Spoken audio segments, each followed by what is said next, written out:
As kids approach their teenage years, it is a big step for them to go out with their friends on their own and experience their growing freedom. But one group of young girls was left shaken while they were walking around Portland last month. They say they were approached and shot at by someone with a pellet gun. News Center Maine's Caroline LaCour joins us now. Caroline, you spoke with their mother and one of the girls involved. Chris and Alex, yeah, the Westbrook mother tells me right now she's focused on finding the person responsible for hurting her daughter and two friends.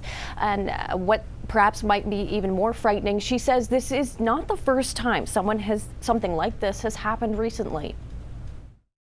I got that like mom instinct that something was wrong. It's the last thing a parent would want to hear. I had woken up and I had a couple missed calls from her, which is abnormal. A frightening call in late July woke up Courtney Davenport of Westbrook as her daughter and friends spent the night in Portland for a sleepover. The three girls decided that, they wanted to walk to the store to get snacks and whatnot. Normal things that girls do at a sleepover. 11-year-old Isabella Davenport and her two friends were walking down Leland Street at sunset when what appeared to be a white SUV pulled up slowly. We were fine with it at first, but we got sketched out when it just pulled over and turned off all its lights. Davenport claims a hand came out of the window holding some sort of pellet gun and shot at the girls. In that moment, when he reached his arm out that window, they had no idea if that gun was real or if it was fake. Davenport says all three girls were hit, leaving welts and bruises on their bodies. They then ran into nearby brush to hide. We were just,